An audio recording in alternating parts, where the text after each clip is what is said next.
जपजी साहब जी की बाणी के विचार विच आप सारिਆਂ का स्वागत है जी। आओ अज आपां सारे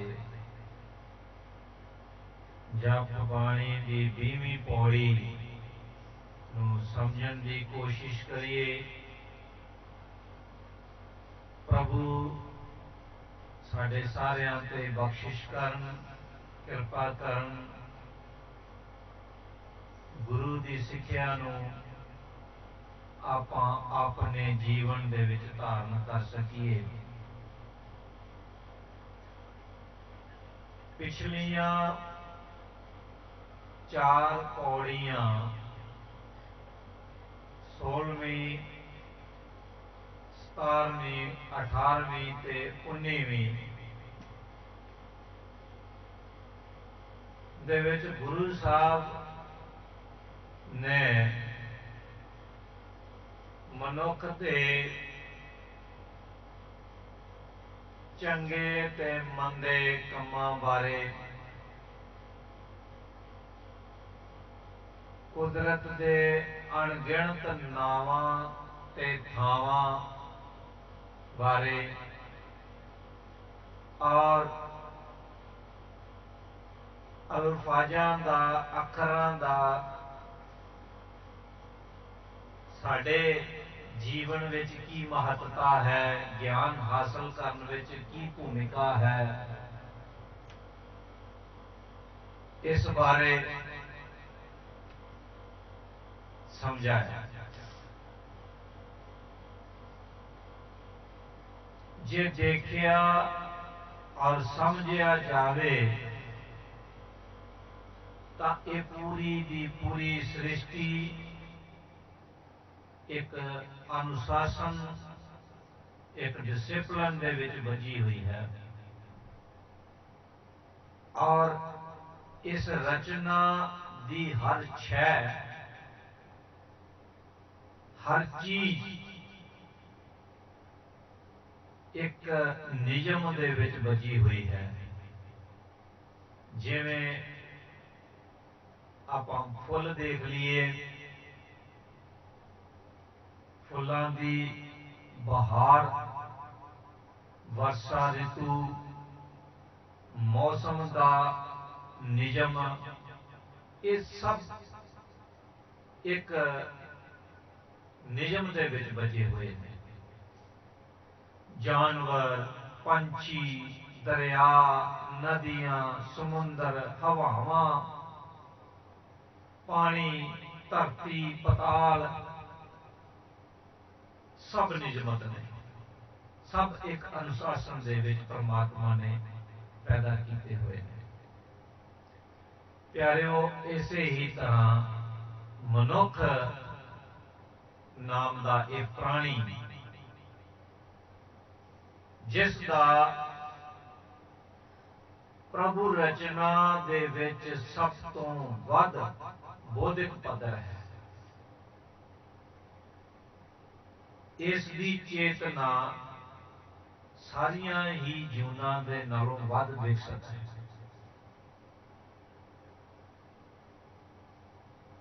पंजवें पातशाह कह रहे ने, मनुख नूं संबोधन करते हुए समझा रहे ने कि भई प्राप्त मनुख दे हुरिया गोबिंद मिलन की ए तेरी बलिया। ते भाई तेरे तो ऊपर हुण कोई होर जून है नहीं। हुण जे तेरा जन्म होया आ ते केवल उस मालक दे नाल, गोबिंद दे नाल मिलन वास्ते होया है। मनुख तो इलावा बाकी सारिया जूना भोग जूना ने। केवल मनुख अंतर्मुखी होके अपने अंदर बैठे कलंदर नूं मिल सकता है।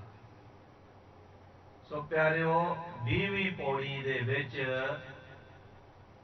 अज आपां तन, कपड़े ਔਰ ਮਨ ਦੀ ਮੈਲ ਦੀ ਗੱਲ ਸਮਝਾਵਾਂਗੇ ਔਰ ਇਸ ਮੈਲ ਨੂੰ ਸਾਫ਼ ਕਿੰਜ ਕੀਤਾ ਜਾਣਾ ਹੈ, ਇਸ ਬਾਰੇ ਗੁਰੂ ਸਾਹਿਬ ਨੇ ਆਪਾਂ ਨੂੰ ਸਮਝਾਇਆ ਹੈ। ਇਸ ਪੌੜੀ ਦੇ ਵਿੱਚ ਗੁਰੂ ਸਾਹਿਬ ਨੇ ਪੁੰਨ ਤੇ ਪਾਪ ਦਾ ਫਲ, ਕਰਮ ਫਲ, ਕਰਮਾਂ ਦਾ ਫਲ ਮਨੁੱਖ ਲਈ ਕਿਵੇਂ ਅਟਲ ਹੁਕਮ ਬਣਦਾ ਹੈ, ਉਸ ਬਾਰੇ ਸਮਝਾਇਆ ਹੈ। ਸੋ ਆਓ ਪਿਆਰਿਓ, ਆਪਾਂ ਇਸ 20ਵੀਂ ਪੌੜੀ ਨੂੰ ਸਮਝੀਏ ਕਿ ਗੁਰੂ ਸਾਹਿਬ ਆਪਾਂ ਨੂੰ ਕੀ ਸਮਝਾਉਣਾ ਚਾਹੁੰਦੇ ਨੇ। ਗੁਰੂ ਸਾਹਿਬ ਕਹਿ ਰਹੇ ਨੇ 20ਵੀਂ ਪੌੜੀ ਦੇ ਵਿੱਚ ਕਿ ਭਰਿਆ ਹੱਥ ਪੈਰ ਤਨ ਦੇ, ਪਾਣੀ ਧੋਤਾ ਉਤਰ ਸਕੇ। ਇਹ ਮਨੁੱਖ ਭਰਿਆ ਹੱਥ ਪਾ ਤਨ ਦੇ, ਕਹਿੰਦੇ ਜੇ ਤੇਰੇ ਹੱਥ, ਤੇਰੇ ਪੈਰ, ਤੇਰਾ ਸਰੀਰ ਜੇਕਰ ਮਿੱਟੀ ਦੇ ਨਾਲ, ਖੇ ਦੇ ਨਾਲ ਭਰ ਜਾਂਦਾ ਹੈ, ਮੈਲਾ ਹੋ ਜਾਂਦਾ ਹੈ, ਭਰਿਆ ਹੱਥ ਪੈਰ ਤਨ ਦੇ, ਜੇ ਇਹ ਤੇਰੇ ਹੱਥ, ਤੇਰੇ ਪੈਰ, ਤੇਰਾ ਤਨ, ਸਰੀਰ ਮੈਲਾ ਹੋ ਜਾਂਦਾ ਹੈ ਤਾਂ ਕੋਈ ਵੱਡੀ ਗੱਲ ਨਹੀਂ, ਕਿਉਂਕਿ ਜੇਕਰ ਅਜਿਹਾ ਹੁੰਦਾ ਹੈ ਤਾਂ ਇਸ ਨੂੰ ਆਪਾਂ ਆਸਾਨੀ ਦੇ ਨਾਲ ਪਾਣੀ ਨਾਲ ਸਾਫ਼ ਕਰ ਸਕਦੇ ਹਾਂ। ਪਾਣੀ ਧੋਤਾ ਉਤਰ ਸਕੇ, ਪਾਣੀ ਦੇ ਨਾਲ ਧੋਤਿਆਂ ਇਹ ਤੇਰੀ ਸਾਰੀ ਮੈਲ ਜਿਹੜੀ ਹੱਥਾਂ ਪੈਰਾਂ ਦੀ ਤੇ ਸਰੀਰ ਤੇ ਚੜੀ ਹੋਈ ਆ, ਇਹ ਲੱਥ ਸਕਦੀ ਹੈ। ਅਗਲੀ ਤੁਕ ਦੇ ਵਿੱਚ ਗੁਰੂ ਸਾਹਿਬ ਸਮਝਾ ਰਹੇ ਨੇ, ਕਹਿੰਦੇ ਮੂਤ ਪਲੀਤੀ ਕੱਪੜ ਹੋਏ, ਮੂਤ ਪਲੀਤੀ ਕੱਪੜ ਹੋਏ, ਕਹਿੰਦੇ ਜੇ ਤੇਰੇ ਕੱਪੜੇ, ਅੱਗੇ ਤੇ ਤਨ ਦੀ ਗੱਲ ਹੋਈ ਸੀ, ਹੁਣ ਤਨ ਤੇ ਪਹਿਨੇ ਹੋਏ ਕੱਪੜਿਆਂ ਦੀ ਗੱਲ ਕਰ ਰਹੇ ਨੇ ਗੁਰੂ ਸਾਹਿਬ। ਕਹਿ ਰਹੇ ਨੇ ਮੂਤ ਪਲੀਤੀ ਕੱਪੜ ਹੋਏ, ਕਹਿੰਦੇ ਜੇ ਤੇਰੇ ਕੱਪੜੇ ਮੂਤ ਪਲੀਤੀ, ਮਲ ਮੂਤ ਦੇ ਨਾਲ ਗੰਦੇ ਹੋ ਚੁੱਕੇ ਨੇ, ਤੇ ਉਹਦਾ ਵੀ ਹੱਲ ਆ, ਉਸ ਨੂੰ ਵੀ ਸਾਫ਼ ਕਰਨ ਦਾ ਹੱਲ ਆ। ਕੀ ਹੈ? ਦੇ ਸਾਬੁਣ ਲਈਐ ਉਹ ਧੋਏ, ਕਹਿੰਦੇ ਸਾਬਣ ਲੈ ਕੇ ਉਸ ਮੈਲੇ ਕੱਪੜਿਆਂ ਨੂੰ, ਉਸ ਮੈਲੇ ਕਚਾਲੇ ਕੱਪੜਿਆਂ ਨੂੰ ਸਾਬਣ ਦੇ ਨਾਲ ਧੋ ਕੇ ਸਾਫ਼ ਕੀਤਾ ਜਾ ਸਕਦਾ ਹੈ। ਸੋ ਦੂਸਰੀ ਗੱਲ ਕਿਹੜੀ ਕੀਤੀ? ਪਹਿਲੀ ਗੱਲ ਕੀਤੀ ਤਨ ਦੀ, ਹੱਥਾਂ ਪੈਰਾਂ ਦੀ। ਦੂਸਰੀ ਗੱਲ ਕੀਤੀ ਤਨ ਤੇ ਪਹਿਨੇ ਹੋਏ ਕੱਪੜਿਆਂ ਦੀ। ਹੁਣ ਪਿਆਰਿਓ, ਹੁਣ ਜਿਹੜੀ ਗੱਲ ਗੁਰੂ ਸਾਹਿਬ ਅਗਲੀ ਤੁਕ ਦੇ ਵਿੱਚ ਸਮਝਾ ਰਹੇ ਨੇ, ਇਸ ਨੂੰ ਸਮਝਣਾ ਸਾਡੇ ਲਈ ਬਹੁਤ ਜ਼ਰੂਰੀ ਹੈ। ਕਹਿੰਦੇ ਨੇ ਭਰੀਐ ਮਤ ਪਾਪਾ ਕੈ ਸੰਗ, ਭਰੀਐ ਮਤ ਪਾਪਾ ਕੈ ਸੰਗ, ਕਹਿੰਦੇ ਭਾਈ ਇਹ ਮਨੁੱਖ, ਜੇ ਤੇਰੀ ਮਤ, ਜੇ ਤੇਰੀ ਸੋਚ, ਮਤ ਪਾਪਾ ਕੈ ਸੰਗ, ਜੇ ਤੇਰੀ ਸੋਚ ਪਾਪ ਕਰ ਕਰਕੇ, ਮੰਦੇ ਵਿਚਾਰ ਹੋ ਚੁੱਕੇ ਨੇ, ਮੰਦੇ ਕਰਮ ਕਰ ਕਰਕੇ ਇਹ ਨਾ ਦਿਸਣ ਵਾਲੀ ਸੂਖਸ਼ਮ ਮੈਲ ਚੜ ਚੁੱਕੀ ਹੈ, ਜੇ ਤੇਰੀ ਮਤ, ਜੇ ਤੇਰੀ ਸੋਚ ਪਾਪਾਂ ਦੇ ਨਾਲ ਭਰੀ ਹੋਈ ਹੈ, ਭਾਵ ਪਾਪ ਕਰ ਕਰਕੇ ਮੰਦੇ ਕਰਮਾਂ ਦੇ ਫਲ ਦੇ ਵਜੋਂ ਭਰੀ ਹੋਈ ਹੈ, ਭਾਵ ਮੰਦੀ ਸੋਚ ਹੋ ਚੁੱਕੀ ਹੈ, ਗੰਦੀ ਸੋਚ ਹੋ ਚੁੱਕੀ ਹੈ, ਮੈਲੀ ਸੋਚ ਹੋ ਚੁੱਕੀ ਹੈ, ਮਤ ਮਲੀਨ ਹੋ ਚੁੱਕੀ ਹੈ, ਤੇ ਭਾਈ ਕੁਛ ਨਹੀਂ ਵਿਗੜਿਆ, ਅਜੇ ਵੀ ਹੋਸ਼ ਚ ਆ ਜਾ। ਗੁਰੂ ਸਾਹਿਬ ਸਮਝਾ ਰਹੇ ਨੇ, ਕਹਿੰਦੇ ਉਹ ਧੋਪੈ ਨਾਵੈ ਕੈ ਰੰਗ, ਕਹਿੰਦੇ ਕਿ ਭਾਈ ਜੇ ਤੇਰੀ ਮਤ ਪਾਪ कर्म कर करके जे वो मैली हो चुकी है, गंदी हो चुकी है, तेरी सोच गंदी हो चुकी है, ते अजे भी जाग जा। वो भाई वो नाम रूपी साबन दे नाल उस नूं भी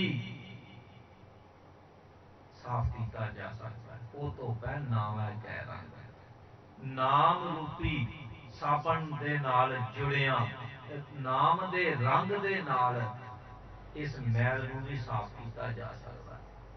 सो सुरत नूं प्रभु दा नाम अनहद शब्द है, नाद है,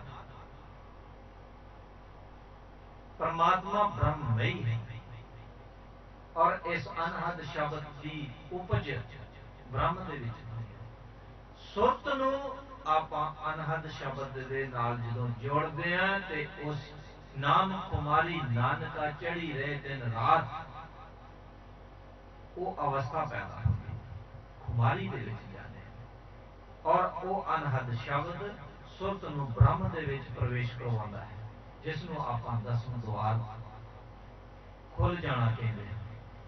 ब्रह्म दे विच फिर सुरत जिन्ना अभ्यास करते हैं, आपां जिन्ना समा अभ्यास करते हैं, उस मालक की कृपा जिन्ना समा रहिंदी है, फिर ब्रह्म दे विच अलग अलग आयामां दा अनुभव होता है। सो प्यारिओ, इस नाम दे रंग दे विच रंगण लई आपां नूं सत संगत दे विच जाना पऊगा। हुण सत संगत बारे गुरु साहब की कह रहे हैं, कहते सत संगत ऐसी जानी है जिथे एको नाम वखानी है। और दूसरी गल ही कोई नहीं, केवल उस मालक दे नाल जुड़ना किवें है, उसकी सारी खेड़ हो रही है। कहते जिथे सुरत नूं अंतर्मुखी अनहद शब्द ओंकार नाल जोड़न दा उपराला कीता जा रहा है, उसे नूं ही सत संगत कहते हैं। इस तरह अजिही संगत विचों नाम रूपी चंगे गुणा वाला साबण नाल मंदी सोच नूं तू भाई साफ कर सकदा है। अगे कहते पुन्नी पापी आखण नाए, कर कर करना लिख लै जाए। भाई वो पुन ते पाप केवल रटन लई नहीं, आखण लई नहीं, आख्या कुछ नहीं बनना। कहते पुन्नी पापी आखण नाहे, ये आख आख के गल नहीं बननी कि चंगे कर्म पाप पुन कर दो जी, पुन कर लो, चंगे कर्म कर लो, पाप मंदे कर्म। आओ समझिए कि चंगे किवें ते मंदे किवें। ये खुशी और गमी, ये दुख ते सुख दा संबंध इन्हां पुन्नी ते पापी दे नाल किवें बनदा है। सो प्यारिओ, इस मात लोक दे विच जीव मनुख आउंदा है, कर्म करन लई आउंदा है, और कर्मां दे आधार ते अपनी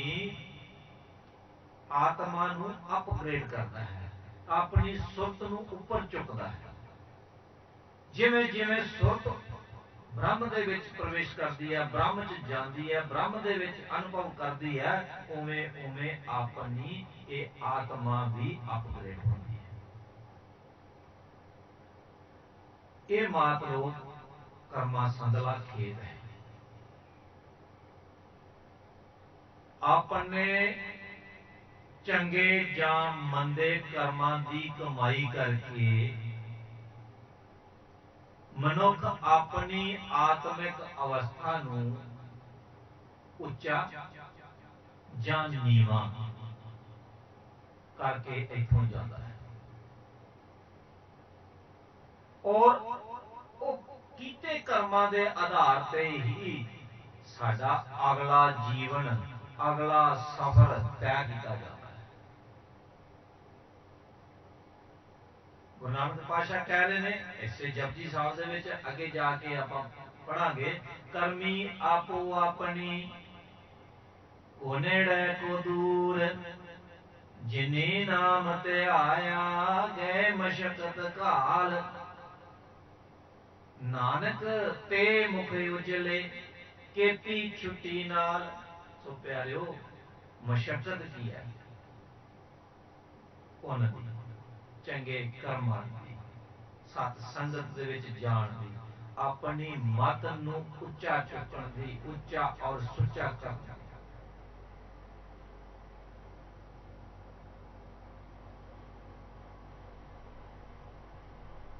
ਗੁਰੂ ਸਾਹਿਬ ਸਮਝਾ ਰਹੇ ਨੇ, ਕਹਿੰਦੇ ਇਹ ਸੰਸਾਰ ਤੁਮ ਜੋ ਦੇਖਦੇ, ਇਹ ਹਰ ਕਾ ਰੂਪ ਹੈ, ਹਰ ਰੂਪ ਨਜ਼ਰੀ ਆਇਆ।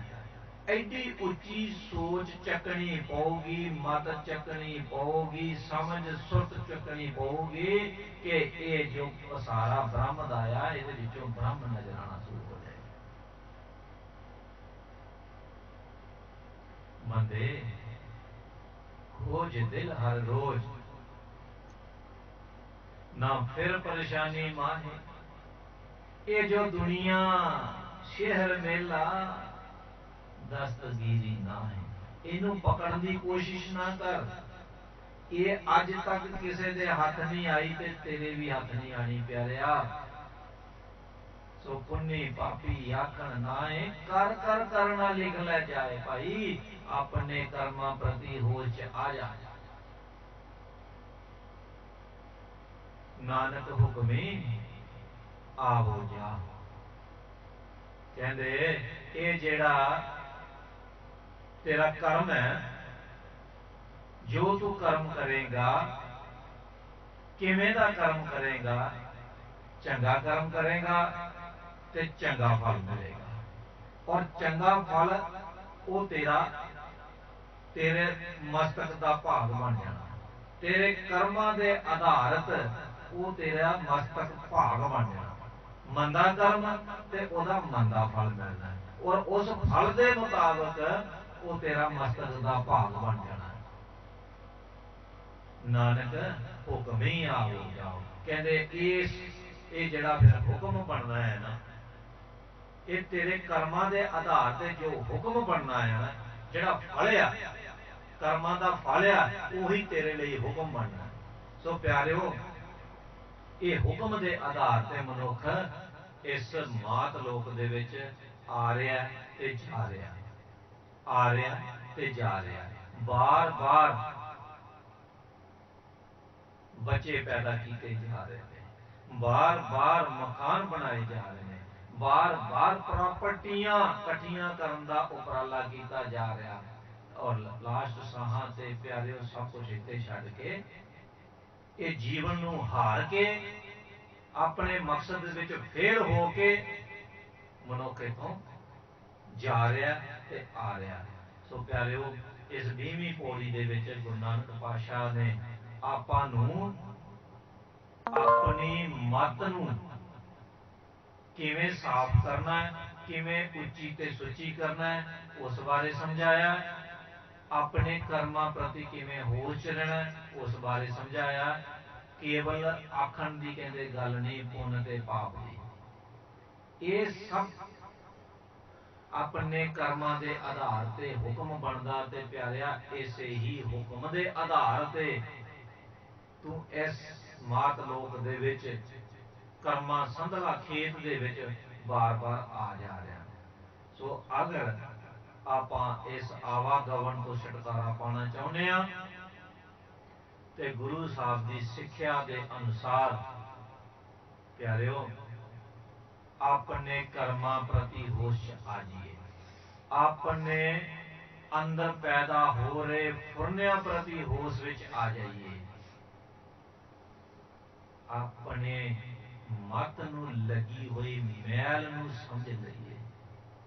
ਐਸਾ ਕੀ ਮੇਰੇ ਅੰਦਰ ਬਾਰ-ਬਾਰ ਮੰਦਾ ਵਿਚਾਰ, ਮੰਦੀ ਸੋਚ ਪੈਦਾ ਹੋ ਰਹੀ ਹੈ, ਇਹ ਆਪਾਂ ਹੀ ਸਮਝ ਸਕਦੇ ਹਾਂ। ਸੂਖਸ਼ਮ अंदर की चल रहा है, ये भाई आपां आप ही अपने बारे समझ सकते हैं। अगर कोई एक्ट करते हैं, आप कोई कर्म करते हैं, तो वो बाहर दुनिया नूं देख रहा है, तो बाहर दुनिया उस एक्ट नूं देख के, कर्म नूं देख के आपां नूं एक आइडेंटिफिकेशन दिंदी है। जिवें कोई चोरियां करता है तो उसनूं लोग चोर कहते हैं, कोई चुगलियां करता है तो उसनूं लोग चुगलखोर कहते हैं, कोई भगती करता है तो उसनूं लोग भगत कहते हैं। सो प्यारिओ, आपां नूं होश च आउण दी लोड़ आ। ये जिहड़ी मत साडी मैली हुई है, इस मत नूं साफ करन दी, मैल करन दी तरकीब दसी है गुरु साहब ने।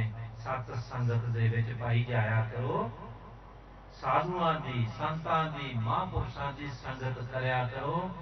ये नाम धन, नाम खजाना ही ये अपने नाल जाना आ, बाकी सब इत्थे छड़ के चले जाना। ये शरीर जिन्हों असीं जफियां जिन्हों संगार रहे हैं असीं, ये शरीर भी इत्थे रह जाना, इत्थों ही मिलिया सीगा, इत्थे छड़ जाना।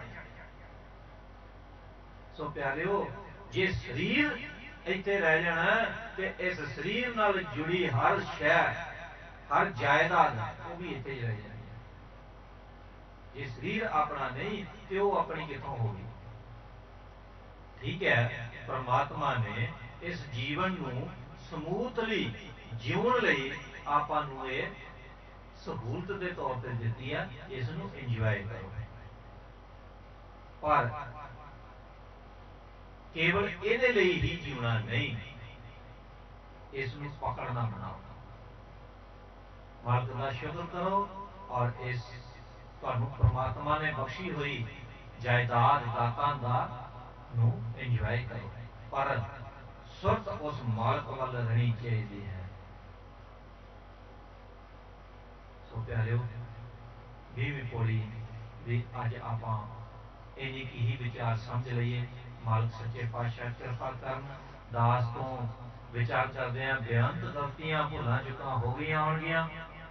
मालक सच्चे पातशाह माफ करन, आप संगत माफ करन योग हो, कृपा करनी, माफ कर देना। और जेड़ी कोई गल, जेड़ी कोई विचार आप जी नूं चंगी लगी है, उस नूं हिरदे च वसाउणा, उस नूं अपने जीवन दे विच कर्मां दे विच लैके आना और प्रैक्टिकल धारण करना। सो फतेह दी सांझ करनी। वाहिगुरू जी का खालसा, वाहिगुरू जी की फतेह। सो आओ एक आपां गुरु नानक पातशाह दा शब्द भी आपां अज गायन करते हैं। अपने कोल भाई साहब छोटे अपने बेटा जी ने इवरनप्रीत सिंह के मित्र ने भाई तरनप्रीत सिंह जी, मैं उन्होंने बेनती करना कि मेरे नाल अज तबले की सांझ पाउण, संगत करन तबले की। ते एक शब्द आपां गुरु नानक पातशाह दा दीवानगी वाला, किदां दी दीवानगी होनी चाहिए है साडी उस मालक प्रति। गुरु नानक पातशाह ने कहा, भैया दीवाना शाह का नानक बौराना। ये गुरु नानक जो है भैया दीवाना, भैया दीवाना मतलब दीवाना हो गया, उस मालक का आशिक हो गया। शाह का मतलब मालक का, परमात्मा का। नानक बौराना कहते लोगों लिए ये नानक पागल हो गया। हाँ हर बिन अवर न जाना, कहते पर मैं उस प्रीतम प्यारे तो बिना होर किसी नूं नहीं जानदा, किसी की परवाह नहीं करता। सो आओ आप एक शब्द भी अज गायन कर लीए। सो आज तरनप्रीत सिंह जी प्लीज तुसीं आओ।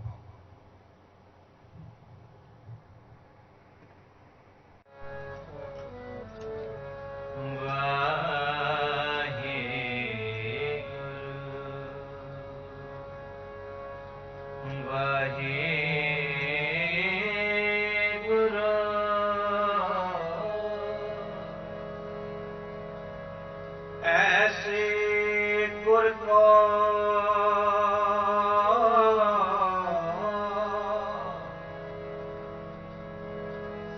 बल बल जाइए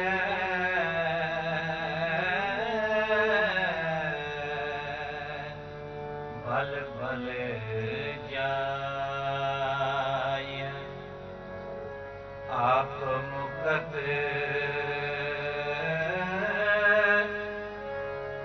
आप मुकत मोहे तार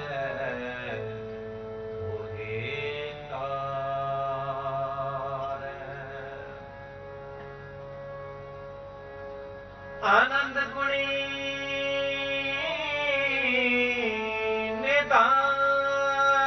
निदान गुरु गरीब निवाज गरीब निवाज गरीब निवाज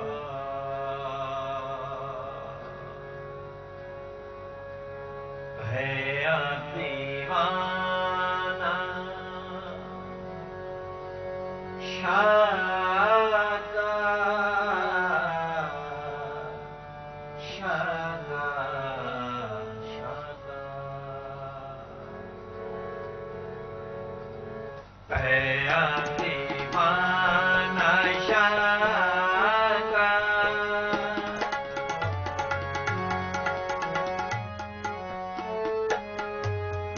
भया दीवाना शादा नानक बाराना ओ हर दिन अवर ना जाना हर दिन अवर ना जाना भया दीवाना शादा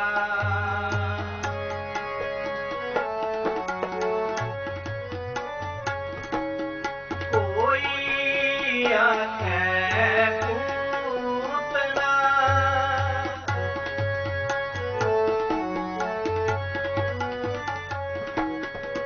कोई आखे पूतना तो कहे बेताला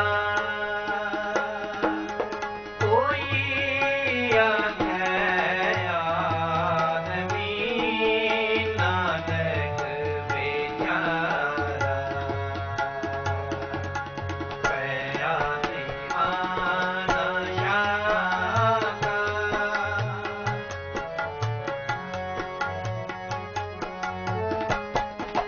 भया दीवाना शादा नानक बाराना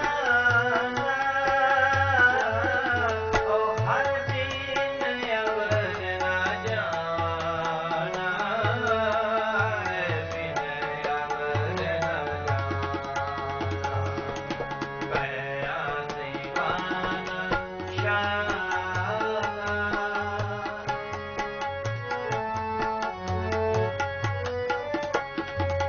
तो दीवाना जानिए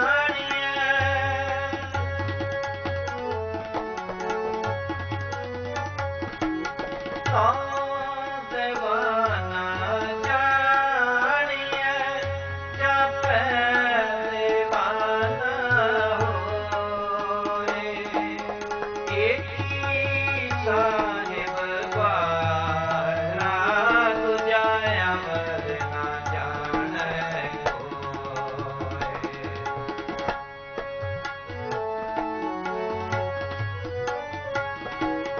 तो दीवाना जानिए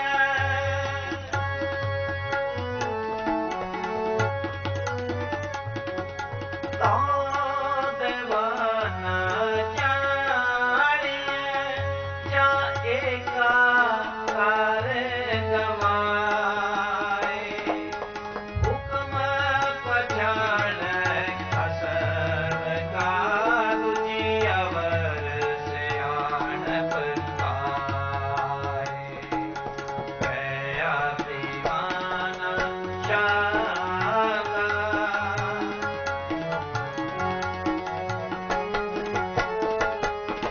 भया दीवाना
ਧਰੇ